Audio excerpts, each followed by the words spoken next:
Si logras analizar este video de principio a fin, sabrás que es demasiado perturbador, pues es la segunda parte del entramado de cómo en un sexenio en México se mostró lo más grotesco, vil, podrido, el paraíso de la impunidad y violento de los dos sujetos que maniataron al país a placer.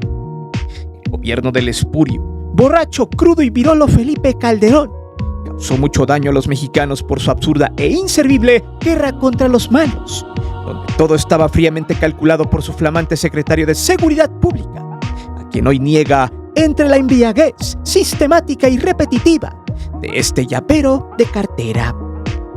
En el anterior video explicamos cómo se gestó en los gobiernos panistas uno de los saqueos más grandes a la nación, y no conforme con esto, crearon un ambiente de infierno por las calles y los pueblos para mantener a la gente a raya, en casa viendo la televisión o consumiendo el fútbol, lo cual en aquellas épocas aún rifaba y tenía embrutecidas a las audiencias, siendo para muchos el único escaparate para olvidarse del clima de miseria que imperaba en todo el territorio nacional. A su vez, Genaro García Luna estaba metido en la maña con la gente de Sinaloa, junto a varios militares, policías federales, quienes estaban coludidos en el negocio, y en lugar de salvaguardar la seguridad, eran parte de la misma delincuencia que Felipe Calderón propició, ya que en su gobierno varias organizaciones del mal se fundaron, y hasta incluso un familiar de este mequetrefe andaba metida con la banda de Michoacán. Toda una porquería, pues mientras las transnacionales se apoderaban del país, de los energéticos, del agua, de la tierra y de los sistemas carreteros, los malos cobraban piso y abducían a la gente en sus pueblos. Las fosas clandestinas se multiplicaban y varios gobernadores estuvieron metidos en el negocio de la merca, en complicidad con Genaro García Luna, quien tenía una doble vida, justo como el juez Brian Cogan le dijo, que frente a la cámara era un tipo que no rompía un solo plato y que se hacía el elegante, pero que cuando salía de cuadro era uno de los personajes más sanguinarios, torcidos de la cabeza y más nefastos que pudiera imaginar, pues durante todo el tiempo que estuvo metido en la seguridad creó una poderosa red de lavado de dinero, además de cómo personajes de la talla de Juan Camilo Muriño, el capitán del ejército Acosta Chaparro, fueron eliminados por el desdén del superpolicía, que había adoptado a los de Sinaloa como protegidos. Sumado a eso y mucho más adelante en este entramado, mostraremos la relación estrecha entre Ciro Gómez Leiva y García Luna, el cual tiene que ver con un tema fiscal y del por cual Ciro se va de México. Recordemos que este sujeto ya le hicimos un video y explicamos que él no pagará impuestos en México, además de que su intento de mandarlo al Averno no quedó clarificado. Eso y más ha hecho que este sujeto se largue del país. Casualmente, criticó que AMLO no podría salir de su rancho ni andarse en México por el repudio popular, cuando el mismo Ciro es el que se va del país porque las audiencias lo detestan. Un caso hipócrita y de mentira, como cuando Calderón engañó a los mexicanos en construirles una refinería en Tula y solo desvió el dinero para dejarles una barda y una suavicrema en la Ciudad de México.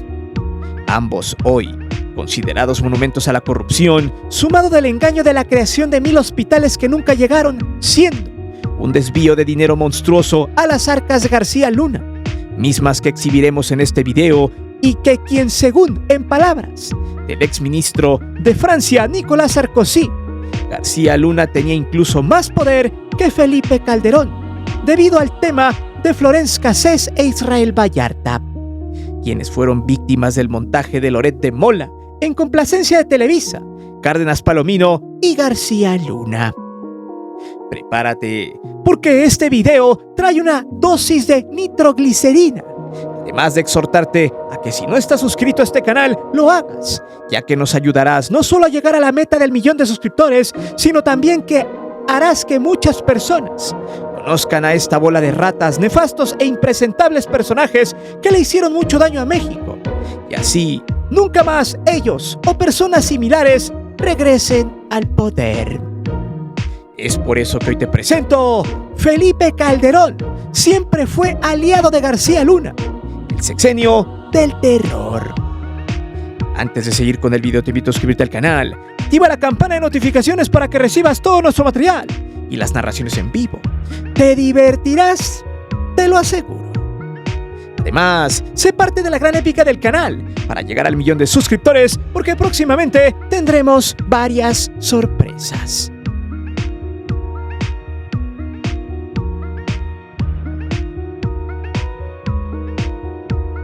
Genaro García Luna es un ser totalmente sombrío. Tan lo es que la mayoría de los funcionarios públicos que lo conocieron en la época de Calderón sabían que era de armas tomar. Un tipo vengativo, gandalla y malo. Y detrás de ese tartamudo se escondía un tipo que estaba dispuesto a quitar a quien sea de su camino con tal de acumular poder y riqueza, simulando una cara completamente falsa, esa que abogaba al patriotismo, simulaba cumplir con la ley y hacer parte fundamental e importante del poder que gozaba no solo Felipe Calderón, sino él. En voz de varios personajes de ese entonces, más que nada militares y policías federales y de la AFI, fueron los que mostraron con pruebas que García Luna estaba coludido con los malos, que el único que podía detenerlo era el presidente, mismo que también sabía de sus marrullerías y quien también estaba coludido con la maña. Y esto se ratificará en el último tema de este video. De hecho, aquí hay que rescatar algunas palabras del ex gobernador priista de Coahuila, Humberto Moreira, en el 2021, donde sacó un video que exhibía las marrullerías de Felipe Calderón cuando este era gobernador. De hecho, AMLO, en una mañanera sacó el video y lo exhibió, y con una frase contundente dijo lo siguiente: para que le haya dado miedo Felipe a Moreira, imagínese cómo eran las cosas en ese tiempo. En una de sus tantas frases de ese video, Humberto Moreira platicó cuando el borracho le preguntaba por los delincuentes. Textual, esto dijo el exgobernador: me dijiste en el trayecto, ¿qué opina usted de estos castigos a secuestradores y narcotraficantes? Le dije, debe ser un castigo legal muy severo. Tú me dijiste que por ti mejor deberían de ser eliminados. Me quedé impactado con tu respuesta. Es la respuesta de un criminal como Victoriano Huerta. Y es cierto. Preguntémonos cómo estuvo de infame ese sexenio que causó el dolor y el horror de miles de familias mexicanas, donde las detenciones arbitrarias, la guerra y la impunidad eran aliadas de la corrupción y de la avaricia por el poder. Hay que recordar también otro caso que señala contundentemente lo que todos los medios sabían y callaron, lo que los políticos panistas y priistas sabían y callaron, y todos aquellos que se beneficiaron a sus anchas en esos 6 años de tortura. Calderón sabe que García Luna estaba metido hasta las chanclas con los malos, ya que otro testimonio fue el subsecretario de la Defensa Nacional de esa época, su nombre el general Tomás Ángeles Daguajare, quien gritaba a los 4 vientos aquel lejano ya 2012, soy inocente. Él fue uno de los 4 militares que habían sido retenidos por la PGR por los presuntos vínculos con el grupo de los Beltrán Leiva. Y aquí hay que traer a colación a 2 personajes que de alguna manera también estaban ligados con los malos y quienes habían negociado con ellos, pero a su vez enemigos internos del tartamudo. Juan Camilo Muriño, quien fuera secretario de Gobernación de Borolas y que fuera funado por un avionazo. Algo muy ad hoc a los panistas que les encanta desaparecer a personajes que en el futuro puedan convertirse en una piedra en el zapato para sus intereses. Y Mario Arturo Acosta Chaparro, general brigadier, quien se encargaba de hacer los negocios a nombre de García Luna y de Felipe Calderón. Cabe mencionar que García Luna casualmente se salvó de los 2 avionazos de los 2 funcionarios más importantes del sexenio del Borolas. Parecía que los había quitado de enfrente para evitar ser señalado como el aliado directo para el negocio que tenía con las organizaciones de los malos. De hecho, en esta historia aparece otro personaje considerado el zar antidulces, el ex procurador del Asiedo llamado José Luis Santiago Vasconcelos, quien curiosamente en 2008 también se cayó del mismo pájaro volador. De hecho, podríamos partir desde aquí, porque justo en ese avión iba este personaje. Curiosamente lo acompañaba el secretario de Gobernación Juan Camilo Muriño, panista y muy cercano a Calderón, y quien había sucedido a Francisco Javier Acuña, quien inició con el borracho del 1 de diciembre del 2006 al 15 de enero del 2008, Y de ahí Juan Camilo había llegado como uno de los secretarios de Estado más jóvenes del gabinete borolista. El problema es que Juan Camilo era muy especial para el borracho, y también el zar, quien tenía muchas amenazas de diferentes grupos, pero más los de Sinaloa, quienes estuvieron todo el tiempo aliados a García Luna, y habían planeado eliminar al zar porque, según el rey Zambada en sus declaraciones en la corte gringa, no se dejaba sobornar por ellos, no recibía dinero de la maña. Quizá en la mente de la gente la historia se arme de esta manera. Para que el negocio fluyera, había que quitar de encima a personajes estorbosos. A Muriño había que sacarlo de la jugada porque estaba muy cerca del presidente, y eso nunca le gustó al tartamudo. Y a su vez, Santiago Vasconcelos era el cerebro de las operaciones y quien sabía el tejimaneje de los malandros. Por tanto, no convenía a los negocios, porque curiosamente en esa misma aeronave viajaba García Luna, y curiosamente se bajó antes de que se presentara el siniestro. En Lomas de Chapultepec, cerca de una zona residencial de opulencia, gente de opulencia terminó descansando para siempre en la zona de opulencia. Vaya ironía, entre Paseo de la Reforma y Periférico. El tartamudo García Luna comentó lo siguiente en una entrevista que tuvo para un libro que se redactó. Cuando sucedió lo de Juan Camilo Muriño, íbamos de gira para ver temas de gobernación y seguridad. El día antes que cayó el avión, volamos juntos. El tema es que ambos llegaron a la Ciudad de México, se reencontraron con Felipe en Los Pinos y, según la historia, el borracho los cagó a los dos, y según uno de los dos tenía que quedarse, a lo que Juan Camilo le dijo: Genaro, tú quédate a resolver el problema. Y se quedó. Acto seguido la aeronave despegó con el zar y el secretario de Gobernación, pero minutos después terminó por sucumbir. A García Luna no lo cuestionaron, los medios no indagaron y se postraron ante su versión. El avionazo nunca se esclareció. Lo más estremecedor fue la declaración de García Luna, quien en esa entrevista dijo lo siguiente: preste mucha atención porque esta declaración pocos medios lo sacaron, y define la persona putrefacta que habita en el cuerpo del enano Calderón, y que de alguna manera tiene mucho que ver con lo de Moreira, quien dijo en ese video que comentábamos minutos atrás, en la que lo describe como un personaje oscuro, demente y torcido. Textual, dijo lo siguiente: a Calderón le dolió mucho la muerte de Juan Camilo Muriño. Era su alter ego. No es cierto que lo veía como a un hijo. Calderón quería ser como él, pues Juan Camilo era un tipo rico, alto, elegante, atractivo, intelectual y de familia de españoles adinerados. Calderón quería ser como él, verse como él, vestirse como él. Lloró mucho, demasiado. Pero espere, si esto le dio náuseas, vayamos a ver lo siguiente.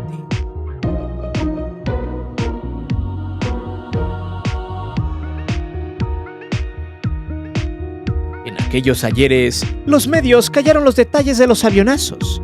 Hay que recordar que solo se hizo poco alardeo de estos, e inclusive en el 2011 se firmó la porquería llamada Iniciativa México, impulsada por el usurero Salinas Pliego, el cara de Cuyo Azcárraga y el infame de Claudio X González. Como lo dijimos en el video anterior, la encomienda de esa iniciativa era callar las masacres y todo el terror que había inundado el país a cambio de chayote. Después de que el alter ego del infame Borolas haya ido al infierno, llegó un abogado muy amigo de Diego Fernández de Ceballos, pero a su vez un tipo con cierto poder legal entre la marranada de las élites panistas.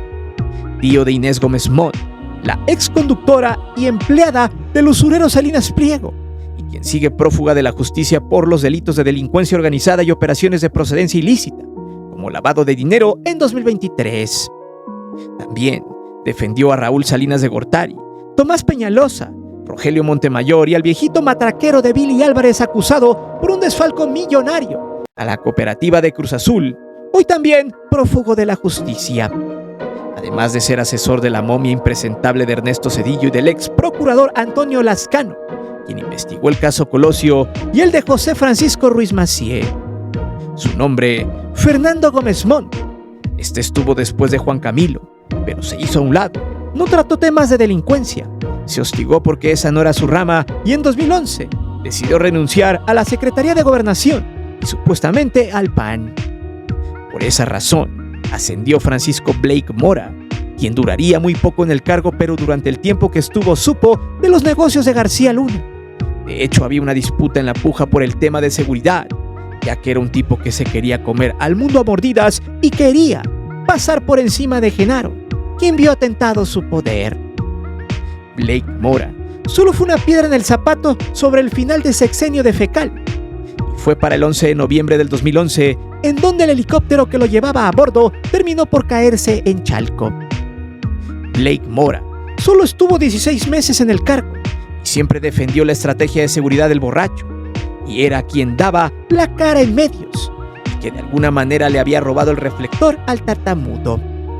De hecho, este mismo opinó lo siguiente en esa entrevista con voz temerosa y de un sujeto que pareciera ser ignorante de la situación. Fue un accidente muy desafortunado. Yo encabezaba la Secretaría de Seguridad Pública. Yo fui a levantar el cuerpo. Vi el audio. Te explico técnicamente. Yo nunca te voy a explicar nada que no sea técnico.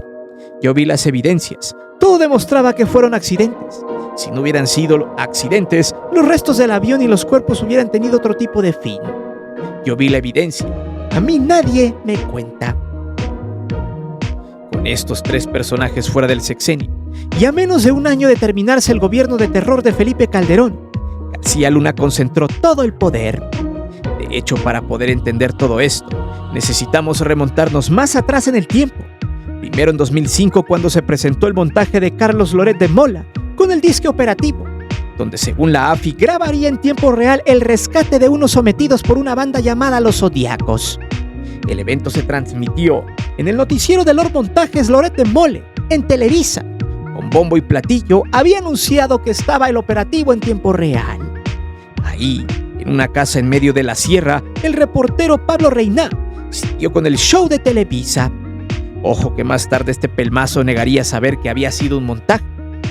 Ahí en esa casa tenían atrapados a Israel Vallarta y a la francesa Florence Cassés, personaje que después haría que las relaciones México-Francia vivieran un punto máximo de tensión. Esto es hasta irónico, ya que en el sexenio de AMLO y ahora de Claudia, la derecha rancia berreaba de que cómo era posible que le reclamaran al rey de España que se disculpara por las vejaciones por la conquista española, pero se les olvida que el gobierno de Fekal se inventó un secuestro. Tomó a dos personas que encontró en la carretera y que iban a un viaje de pareja para montar una puesta en escena, y así enaltecer a la AFI.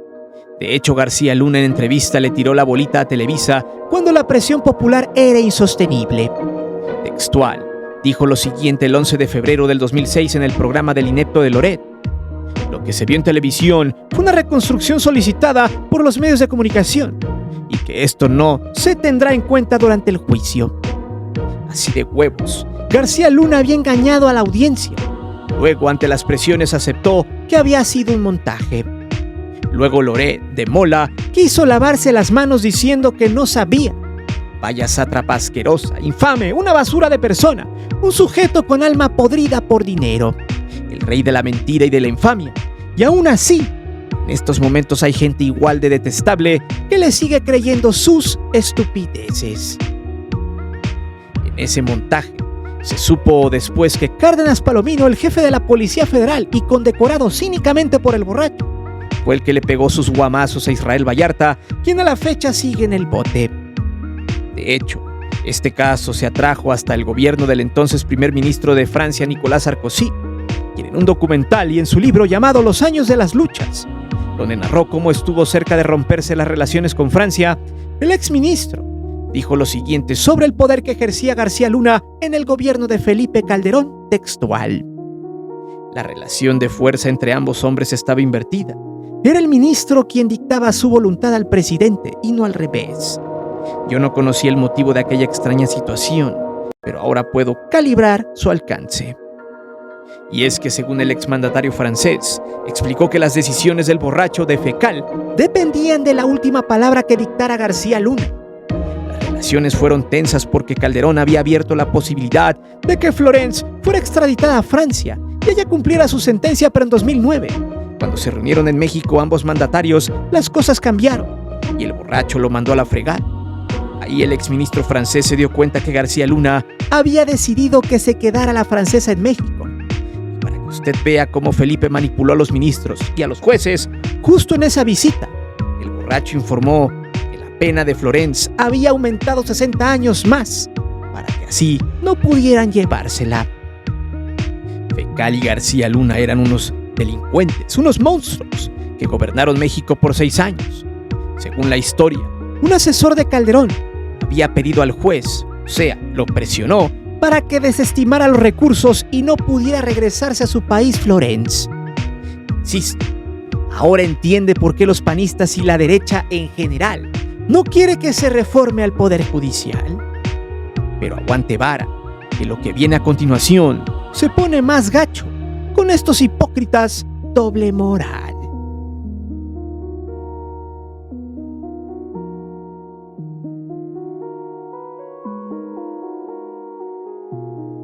En realidad, ya no se sabe qué gobierno fue más corrupto y sanguinario entre el del Borolas y el de Peña. Pero después de ver este capítulo entenderá que el sexenio del Calderonato es hasta ahora el peor de toda la historia contemporánea de México, ya que son incalculables los desfalcos a la nación, la venta por pedazos del país, de sus tierras, de sus playas, de sus minas, puertos, pozos petroleros, y a su vez la sociedad que estaba lacerada por la violencia a sabiendas de que su propio gobierno estaba coludido con el mal. Pero hay otro personaje que también había alertado desde el 2005 justamente, el subsecretario de la Defensa Nacional, el sobrino nieto del revolucionario Felipe Ángeles, Tomás Ángeles Daguajare, quien por enviarle una carta a Felipe Calderón mencionando que tuviera cuidado con Genaro García Luna, lo único que recibió fue que le sembraran y le imputaran delitos en 2012, justo a meses de entregar el poder. Ya sabe, la vieja confiable del tartamudo. Pero no solo él, agarró a todo el equipo de Tomás, el general brigadier Roberto Dawe, el general de división Ricardo Escorcia Vargas y el teniente coronel retirado de caballería Silvio Isidro de Jesús Hernández Soto. A estos los vincularon con los malos y ¿qué cree? Terminaron liberándolos en 2013, porque al final la PGR no encontró las pruebas. Peña Nieto en 5 meses ordenó su liberación. Sí, porque así era antes. El presidente manipulaba a los ministros, procuradurías y al legislativo. Según las acusaciones en su contra, fueron que tenían nexos con los Beltrán Leiva, enemigos de García Luna a nombre de la gente de Sinaloa, o al menos así la historia lo demuestra. Y así, como si nada, se entambaban personas porque molestaban, porque eran honestos o no estaban de acuerdo con estos sicarios del gobierno. Pero mientras todo eso pasaba, el tartamudo tenía sus negocios millonarios, porque se hizo millonario de la nada, ya que nunca trabajó para alguna empresa, siempre estuvo dentro de los gobiernos y así de manera espontánea empezó a hacerse de casas, propiedades tasadas en millones de dólares y pesos. Pregunto, ¿a poco todo esto no lo sabía el borracho? Claro que lo sabía, pero se hacía pendejo, porque él estaba coludido. Apenas hace algunos días, el titular de la UIF, Pablo Gómez, informó lo que es el vínculo implícito de Fecal y García Luna con respecto al enriquecimiento ilícito, ya que desde 2008 a 2018 hubo un saqueo millonario en las dependencias de seguridad, movimientos de dinero del pueblo que se fueron directo a los bolsillos de varios funcionarios de Calderón, entre ellos García Luna, sus prestanombres y de Peña Nieto. El modus operandi es el siguiente, y algo muy constante en los gobiernos neoliberales. A partir de dependencias como la Policía Federal, el CISEN y de los penales federales o DAPRIS, otorgaron 30 contratos a través de Grupo Weinberg, que son, escuche bien, empresas que se ocuparon para desviar los recursos. Todo eso encabezado por Mauricio Samuel Weinberg y Jonathan Alexis Weinberg Pinto, por un total de $727,923,000 y $528,026,000, los cuales fueron pagados como dice en la tabla, $628,188,000 y $93,866,000. Hay que recordar que el Grupo Weinberg fue el que vendió el programa de espionaje Pegasus, además de que García Luna conocía desde los 80s a Samuel Weinberg cuando trabajaron en el CISEN con Salinas de Gortari, siendo el sexenio de Calderón una de las familias que se hicieron millonarias gracias a los contratos directos. Según las investigaciones de la Fiscalía, apuntan que los Weinberg son prestanombres de García Luna, y de hecho cuando se supo que el tartamudo estaba coludido con los malos, La familia Weinberg la acusaban de peculado, desviación de recursos públicos, los cuales terminaron en cuentas en México, Barbados e Israel. Lo más escalofriante es que la empresa Numbak AC, la dueña de las cuentas en los 3 países antes mencionados y que pertenece a un consorcio panameño, pero que tenía a los Weinberg como prestanombres, entre 2013 y 2020 movieron 528 millones de pesos y 28 millones de dólares. También la familia Weinberg, por medio de su empresa de seguridad privada llamada ICIT, recibía información privilegiada del sistema de inteligencia que comandaba García Luna, aunque hubo más empresas ligadas a la triangulación de recursos ilícitos. Y ahí les va la lista. Las empresas participantes fueron ICIT Holding, operadora Grupo Gasmart. Seguro algunos conocen a esta. Gala Security Consulting Technology Risk Management. Esta última, propiedad total de García Luna y su mujer. En ese entonces, la UIF de AMLO encontró varios movimientos por depósitos SPEI que fueron a parar a cuentas de Alexis Weinberg y de García Luna. Por ejemplo, entre 2015 y 2019 se realizaron 33 movimientos por más de 4.6 millones de pesos. Gracias a ese pequeño rastreo, se encontró todo el modus operandi y la manera en la que García Luna se hizo millonario de forma espontánea, por su trabajo duro y servicio a la nación según los panistas. Pero como aquí adoramos los finales felices, el mi rey de Alexis Weinberg fue detenido en España bajo los delitos de peculado, delincuencia organizada y operaciones con recursos de procedencia ilícita, mismo quien soltó toda la sopa de cómo su padre se hizo amigo de García Luna cuando trabajaban en el CISEN de Salinas. Sin embargo, un juez de España le dio libertad condicional sin oportunidad de abandonar aquel país, mientras García Luna ya fue sentenciado a 38 años y 8 meses en prisión en Nueva York. Además de que el gobierno mexicano ya solicitó la extradición de la esposa de García Luna, a quien meses atrás los jueces del Poder Judicial le habían desbloqueado las cuentas. No por nada había salido sonriente después del juicio de su marido. Aquí es donde preguntamos lo siguiente: ¿a poco el Borolas Calderón no sabía de todo este negocio? ¿A poco no se dio cuenta de todos los movimientos millonarios en pesos y en dólares? ¿Acaso no vio cómo se desviaron los recursos públicos en cantidades industriales? ¿Quién aprobó todos esos pagos a las dependencias federales hacia empresas que triangularon ese dinero? ¿Quién firmó que ese dinero saliera del erario para que fuera desviado? El creer que el borracho de Calderón no sabía nada solo hace pensar que era muy estúpido gobernando, o en su defecto, que le quiere ver la cara de idiotas a millones de mexicanos. Pero, ¿sabe qué es lo mejor de todo? Y donde le recomiendo que se suscriba si no lo ha hecho y nos ayuda a llegar al 1.000.000 de suscriptores. Es que habrá una tercera parte de la caída de García Luna, y donde los medios de comunicación jugaron un papel importante no solo en el desvío de recursos públicos, ni tampoco en la mentada Iniciativa 2011, sino en otro tema tan oscuro que aún lo sigue negando y donde piensan que la gente no se informa, pues siguen pensando estúpidamente que los mexicanos se quedaron en 2010. Además de cómo personajes como Andrés Manuel López Obrador, Gerardo Fernández Noroña y otros personajes de la historia fueron vitales para que la sociedad hiciera conciencia y cortara de tajo, años más tarde, este infierno neoliberal. Genaro García Luna, alias el superpolicía de Fecal, ha sido uno de los funcionarios más corruptos, sanguinarios, infames, desgraciados y monstruos del peor gobierno en la historia del México contemporáneo, el del alcohólico y enano Felipe Calderón. Pero dime, después de ver este video, ¿qué opinión tienes del sexenio de Felipe Calderón? ¿Realmente Calderón, el Borolas, sabía de los negocios de García Luna al amparo del poder? ¿Crees que se haga justicia con la esposa de García Luna? ¿Crees que metan al bote a Felipe Calderón? Déjame saber tus respuestas aquí abajo. Recuerda que aquí leemos siempre los comentarios y no olvides suscribirte al canal ni activar la campana de notificaciones. Mi nombre es Guillermo Antonio. Nos vemos hasta la próxima.